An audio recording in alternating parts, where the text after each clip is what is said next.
Si tu veux réussir sur Amazon KDP, il faut comprendre une chose dès le départ. Publier un livre ne suffit plus.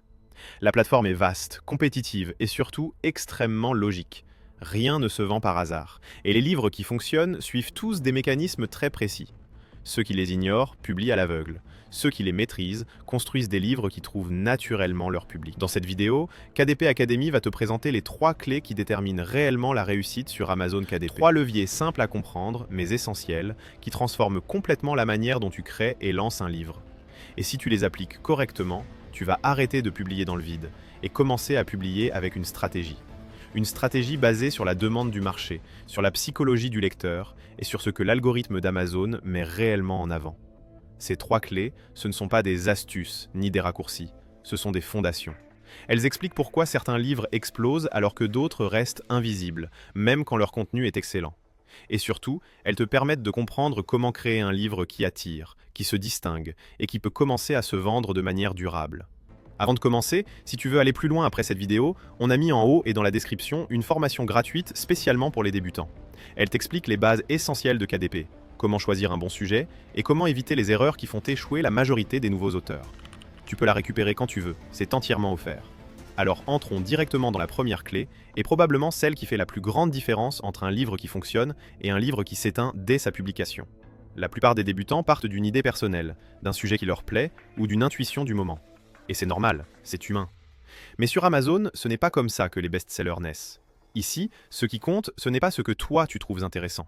C'est ce que le marché montre qu'il recherche déjà. La clé numéro 1, c'est de t'inspirer de ce qui fonctionne.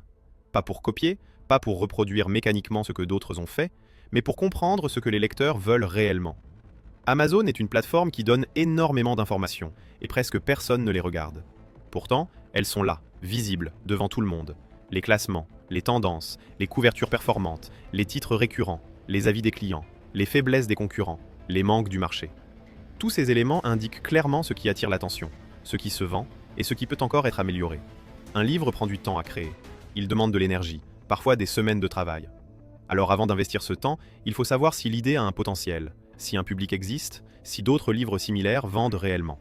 Et ça, tu peux le vérifier en quelques minutes. Tu regardes les meilleurs vendeurs dans ton thème. Tu observes la cohérence entre les titres et les couvertures. Tu examines les avis, non pas pour juger, mais pour comprendre. Qu'est-ce que les lecteurs ont aimé? Qu'est-ce qui revient souvent? Quels problèmes sont mentionnés encore et encore? Et surtout, qu'est-ce que personne n'a encore réussi à faire correctement? Ce processus, c'est la base. Les auteurs qui réussissent ne créent jamais un livre au hasard. Ils partent de données réelles. Ils voient que certains livres se vendent régulièrement, semaine après semaine. Alors ils analysent pourquoi. Ils comprennent la structure du marché. Ils repèrent ce qui manque. Et ils construisent un livre qui répond à une attente déjà existante, mais mieux, plus clairement, plus proprement ou plus intelligemment que les alternatives. S'inspirer de ce qui marche, ce n'est pas renoncer à ta créativité, c'est la guider. C'est lui donner un cadre, une direction, une logique. Sans ça, tu prends un risque énorme. Créer un livre que personne ne cherche, que personne n'attend et qui n'a aucune raison de se vendre. Alors que si tu pars du marché, tout change. Tu vois ce qui existe, tu identifies ce qui fonctionne, tu trouves les failles dans les offres actuelles. Et tu construis un livre avec un positionnement stratégique, pas juste une idée isolée. C'est comme passer d'un tir dans le vide à un tir précis, ciblé, là où il y a déjà de la demande. C'est la clé numéro 1. Et si tu la maîtrises, tu éviteras déjà la grande erreur qui fait abandonner la majorité. Passons maintenant à la deuxième clé. Et c'est une clé qui surprend beaucoup de débutants. Parce qu'elle va totalement à l'encontre de ce qu'on imagine instinctivement quand on crée un livre. La plupart des gens pensent que le plus important, c'est le contenu. Ils passent des semaines à écrire, à relire, à corriger, à perfectionner chaque page. Et évidemment, le contenu doit être bon. Tu veux satisfaire tes lecteurs, tu veux de bons avis, tu veux quelque chose dont tu peux être fier. Mais il faut être lucide. Ce n'est pas le contenu qui déclenche les ventes. Sur Amazon, les ventes se jouent avant que le lecteur ne commence à lire. Elles se jouent dans les résultats de recherche, sur la couverture, sur le titre, sur le sous-titre, sur la promesse, sur l'apparence globale de ton livre au premier coup d'œil. Tant que quelqu'un n'a pas cliqué sur ton livre, il ne connaît rien de ton contenu. Et tant que personne ne clique, même le meilleur livre du monde restera invisible. C'est pour ça que la deuxième clé, c'est de consacrer ton temps aux éléments qui ont réellement un impact sur les ventes. La couverture, par exemple, représente une part énorme dans la décision d'achat. Une couverture lisible, moderne, cohérente avec les standards de sa catégorie peut faire la différence entre un livre qui se vend tous les jours et un livre qui ne dépassera jamais quelques ventes isolées. Le titre aussi joue un rôle majeur. Il doit être clair, direct, compréhensible immédiatement. Un titre flou, compliqué ou trop créatif peut littéralement détruire le potentiel d'un livre. Le lecteur ne doit pas réfléchir pour comprendre ce que ton livre propose. Et enfin, il y a le positionnement global. La façon dont ton livre s'inscrit dans sa catégorie, dont il se compare aux concurrents et comment il se distingue. Tous ces éléments, ce sont des leviers directs de visibilité et de conversion. Ce sont eux qui déclenchent le clic, puis l'achat. Sans eux, même un excellent contenu ne sera jamais lu. La vérité, c'est que beaucoup de débutants inversent l'ordre des priorités. Ils passent un temps énorme sur le contenu et très peu sur tout ce qui permet au lecteur de découvrir ce contenu. Et cette erreur peut faire perdre des mois. Parce qu'un livre avec une mauvaise couverture, un mauvais titre ou un mauvais positionnement est condamné avant même d'être ouvert. Quand tu comprends ça, tout change. Tu réalises que ton objectif n'est pas seulement de créer un bon livre, mais de créer un livre qui attire, un livre qui donne envie, un livre qui a une identité claire, une promesse forte et une cohérence visuelle qui parle immédiatement à ton public. Et ce travail-là, cette réflexion-là, c'est exactement ce qui fait la différence entre un livre qui disparaît et un livre qui trouve sa place dans le marché. C'est ça la deuxième clé, se concentrer sur ce qui compte vraiment pour déclencher les ventes. Le contenu viendra soutenir ton livre sur le long terme, grâce aux avis et à la satisfaction des lecteurs. Mais la première bataille, celle de la visibilité et du clic, se joue toujours sur la couverture, le titre, la promesse et la page produit. C'est là que tu dois investir ton temps, ton énergie et ton intelligence. Avant de passer à la troisième clé, petit rappel. Si tu veux comprendre les bases de KDP plus en profondeur après cette vidéo, tu peux télécharger la formation gratuite disponible en haut et dans la description. Elle t'explique comment choisir un bon sujet, comment éviter les erreurs les plus courantes et comment structurer ton premier livre pour qu'il ait une vraie chance de performer. Tu peux la récupérer à tout moment, elle est offerte pour t'aider à démarrer proprement. La troisième clé maintenant, c'est la régularité et la montée en compétences. Et c'est probablement la clé la plus sous-estimée par les nouveaux auteurs.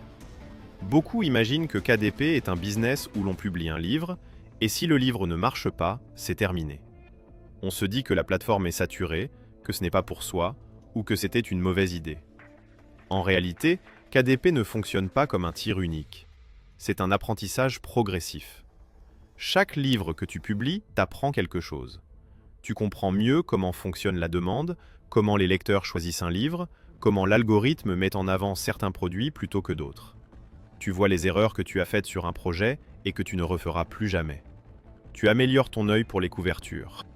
Tu deviens plus précis dans tes titres. Tu commences à comprendre ce que les lecteurs veulent vraiment. Et tout ça ne peut pas s'apprendre avec un seul livre. La plupart des auteurs qui réussissent ne réussissent pas parce qu'ils ont eu une idée exceptionnelle. Ils réussissent parce qu'ils ont persévéré intelligemment. Ils ont appris à lire le marché. Ils ont compris comment positionner un livre. Ils ont accepté de corriger leurs erreurs. Ils ont amélioré leur méthode, petit à petit, jusqu'à ce qu'elle devienne vraiment solide. Et c'est pour ça que la régularité est essentielle. Pas la régularité aveugle, où tu publies des dizaines de livres sans réfléchir. La régularité intelligente. Celle où chaque projet te fait monter d'un niveau. Où chaque nouvelle publication est plus maîtrisée que la précédente. Où tu deviens plus rapide, plus stratégique, plus clair dans tes décisions. Parce que KDP demande des compétences que tu ne peux pas deviner la première fois. Savoir analyser un marché correctement. Choisir un sujet qui a réellement du potentiel. Construire une couverture qui attire l'œil. Trouver le bon angle. Choisir les bons mots-clés. Rédiger une page produit qui convertit. Lancer un livre de manière cohérente. Et parfois, utiliser la publicité Amazon pour aller plus loin. Sans méthode, tout ça prend très longtemps à comprendre. Tu risques de passer des mois à reproduire les mêmes erreurs, simplement parce que personne ne t'a montré ce qui compte vraiment. C'est pour ça qu'autant de débutants abandonnent. Ils n'ont pas un problème de motivation, ils ont un problème de méthode. La régularité, c'est ce qui te permet de dépasser cette phase. C'est ce qui t'amène à construire un catalogue cohérent, solide, qui se vend jour après jour. C'est ce qui fait qu'au bout de quelques projets, tu ne reconnais même plus la façon dont tu travaillais au début. Tu deviens meilleur, plus précis, plus stratégique. Et c'est exactement cette montée en compétences progressive qui crée les résultats durables sur le long terme. La clé numéro 3, c'est donc de comprendre que la réussite sur Amazon KDP se construit. Elle ne s'improvise pas, elle ne dépend pas d'un seul livre, elle dépend d'un système. Et une fois que tu l'as compris, tu arrêtes de voir KDP comme un pari, et tu commences à le voir comme une compétence que tu développes, project après projet, jusqu'à obtenir des résultats qui durent. Conclusion.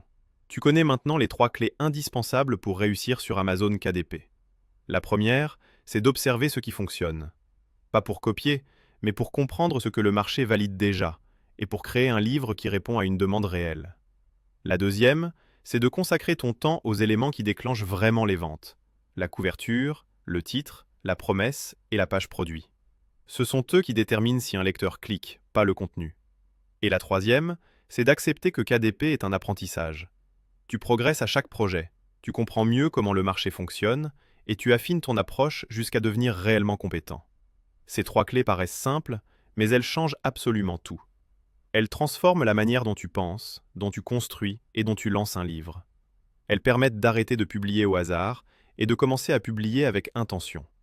Et si tu les appliques, tu vas déjà éviter la majorité des erreurs qui font abandonner tant de débutants.